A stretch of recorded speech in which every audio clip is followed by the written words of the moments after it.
Hello friends, welcome to iExamB. This is the fourth session where we'll see some GA and ESI MCQs and the background news of those MCQs. So this session is going to be really very helpful for the upcoming NABARD Grade A 2022, both for general awareness in ESI, so both for phase 1 and phase 2. We have done the last three sessions. उसकी link आपको description में मिल जाएगा और आप video section में जाके वो 3 वीडियोस भी देख लेना, बहुत इंपॉर्टेंट वीडियोस है आपके अपकमिंग एग्जाम्स के लिए. तो guys before going forward please subscribe to our channel and press the bell, ताकि ऐसे बहुत सारे इंपॉर्टेंट वीडियोस जब भी हम आपके लिए लाए उसकी नोटिफिकेशंस आपको मिल जाए. If you have any queries with respect to your examination, hello@exambi.com पे आप हमें मेल कर सकते हो और you can always call us at 9205524028. Let us see the first question now. So all these questions are from the month of July. So Pariman portal was launched for the purpose of effective utilization of remote sensing and GIS technology. So this portal is created by which of the following? So Pariman portal है जो कि national capital reason में अभी active है NCR में. ये इसका purpose क्या था? Effective utilization of remote sensing and GIS technology. Remote sensing and GIS technology का अच्छे से कैसे यूटिलाइज कर सकें, इसका ये पर्पस था. तो ये पोर्टल किस ऑर्गेनाइजेशन ने बनाया है? आपको क्या करना है? You need to pause the video and try to answer this. The answer here is national informatics centre और एनआईसी. इसका हेडक्वार्टर कहाँ पे है? दिल्ली पे. तो national informatics centre is the answer. तो आप यहाँ पे देख सकते हो national capital region presently spread over 55,000 square kilometres. तो यहाँ पे ये परिमाण पोर्टल एक्टिव है. क्या पर्पस है? The purpose of effective utilization of remote sensing and GIS technology का कैसे हम इफेक्टिव यूटिलाइज कर सकते हैं, ये इसका पर्पस है. तो अभी आप देख रहे हो कि ये जो परिमाण पोर्टल है ये अभी पब्लिक किया गया है, मतलब public can access this portal. पहले क्या था? ओनली फॉर द गवर्नमेंट था. तो this has been developed through national informatics centre. तो नेशनल इंफॉर्मेटिक्स सेंटर ने इसे बनाया है. तो प्लीज रिमेंबर परिमाण पोर्टल अभी इनिशियल फेजेस के लिए एनसीआर में है, फिर बाकी धीरे धीरे प्लेसेस में ये आगे बढ़ता रहेगा. इनिशियल फेजेस में एनसीआर के लिए है, इसे एनआईसी ने बनाया है. Let us now see our next question. National fish farmers day. National fish farmers day is celebrated every year on which date? National fish farmers day कब सेलिब्रेट किया जाता है? Yes, the answer here is 10th of July. You need to remember because NABARD के लिए बहुत important बन जाता है क्योंकि this is about fish farmers. So fish farmers day is celebrated on 10th of July. यहाँ पे आप देख सकते हो 22nd national fish farmers day was celebrated on 10th of July. ठीक है. सो ये ministry of fisheries animal husbandry and dairying जो है यहाँ, तो यहाँ के यूनियन मिनिस्टर कौन है? संजीव कुमार बालियान. तो आप देख रहे हो कि ये ministry of fisheries animal husbandry and dairying ये सेलिब्रेट कर रहा है.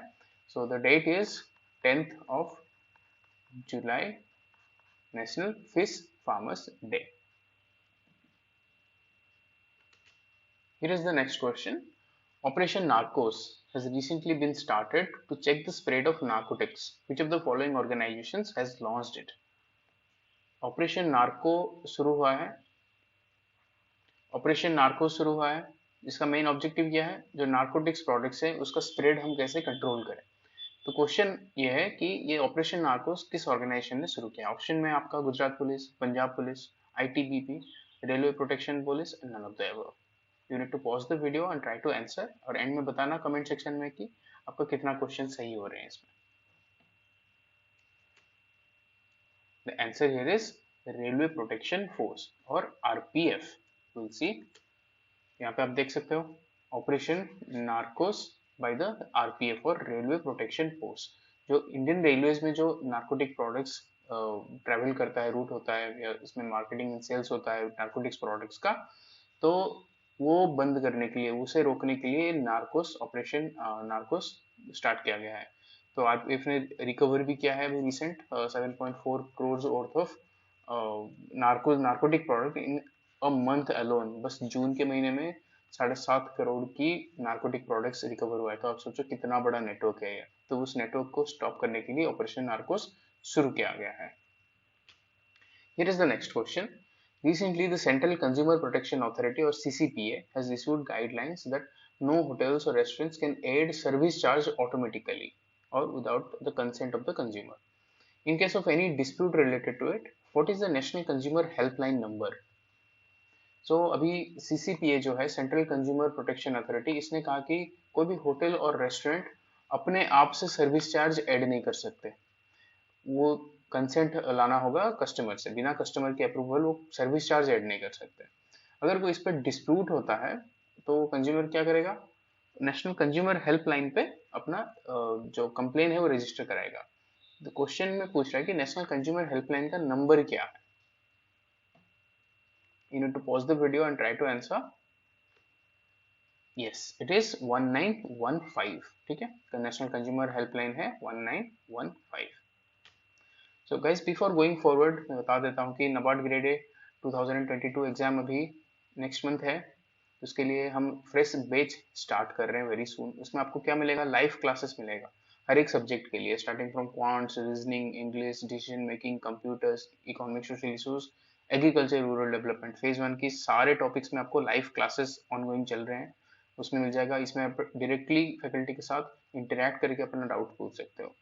सारे टॉपिक्स में आपको बहुत सारे प्रैक्टिस टेस्ट मिल जाएंगे, प्रैक्टिस सेट्स मिल जाएंगे, वो टॉपिक वाइज होंगे। जैसे इकोनॉमिक एंड सोशल इश्यूज में अगर इन्फ्लेशन है, इन्फ्लेशन आपने कंप्लीट कर दिया, उसके बाद एक प्रैक्टिस टेस्ट होगा, तो इससे आप खुद की जो परफॉर्मेंस है वो जज कर सकते हो। 24/7 मेंटर्स आपके लिए अवेलेबल रहेंगे, आपको कुछ भी कहीं भी डाउट आता है पढ़ते वक्त, आप डायरेक्टली कॉल करके पूछ सकते हो। Study materials and short and crisp videos आपको मिल जाएंगे सारे टॉपिक्स पे। जैसे ये इकोनॉमिक सोशल इश्यूज हो गया फॉर एग्जांपल, उसमें इतने सारे टॉपिक्स हैं, और एग्रीकल्चर रूरल डेवलपमेंट में आपको पता होगा कितना बड़ा सिलेबस है।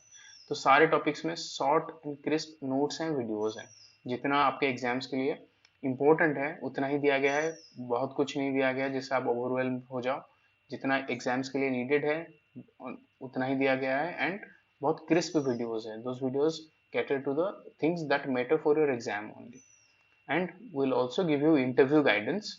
तो ये सब आपको हमारे कोर्सेज में मिल जाएगा। अभी you can avail flat 50% off by using this code NAB50। If you want to know more about our courses, exambit.com पे आप विजिट कर सकते हो, और you can always call us at 9205524028। तो हम कहाँ थे, CCPA में, सेंट्रल कंज्यूमर प्रोटेक्शन अथॉरिटी। तो ये कंज्यूमर अफेयर्स मिनिस्ट्री है, तो उसके अंडर आता है ये सेंट्रल कंज्यूमर प्रोटेक्शन अथॉरिटी। तो इन्होंने गाइडलाइंस जारी किया कि जो होटल्स एंड रेस्टोरेंट्स हैं वो अपने आप से सर्विस चार्ज ऐड नहीं कर सकते हैं। तो उनको पहले वो कंज्यूमर का कंसेंट लाना पड़ेगा कि हम आपके बिल में सर्विस चार्ज ऐड कर सकते हैं क्या। Only after the approval of the consumer then only they can add the service charge.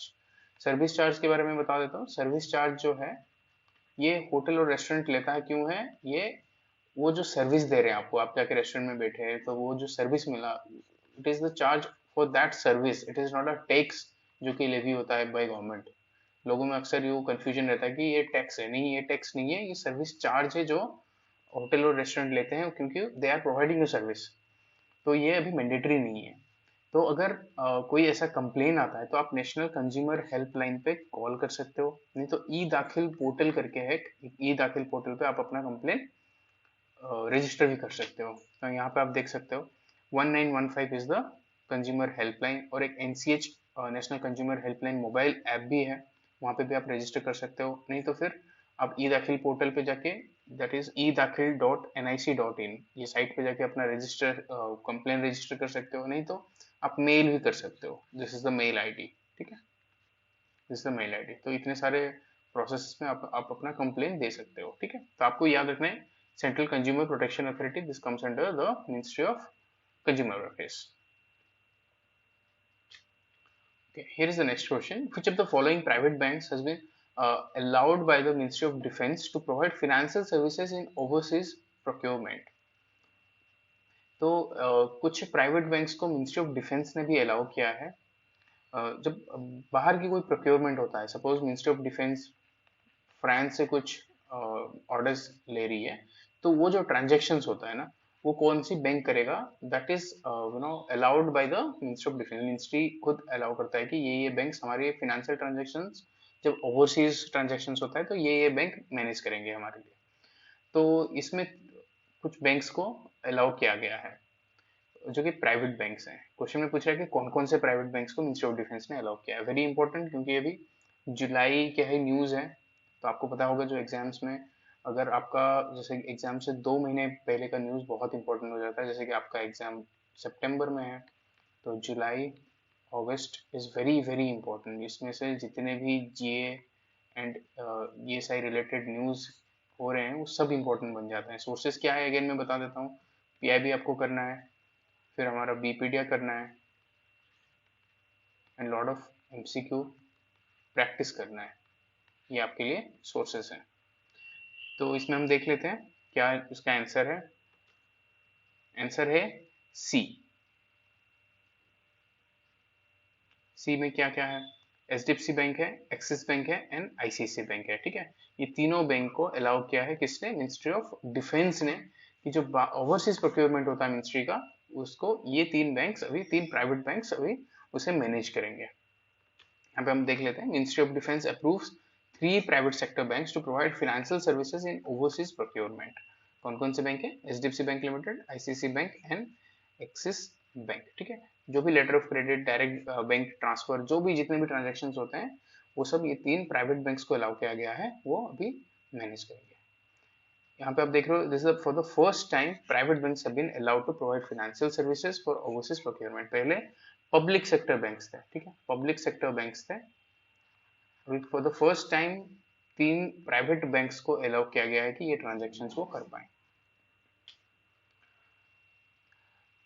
Here is the next question. Recently, 2 internet exchange points or IXP by the National Internet Exchange of India, और इसे कहा जाता है NIXI, have been inaugurated in West Bengal at what place?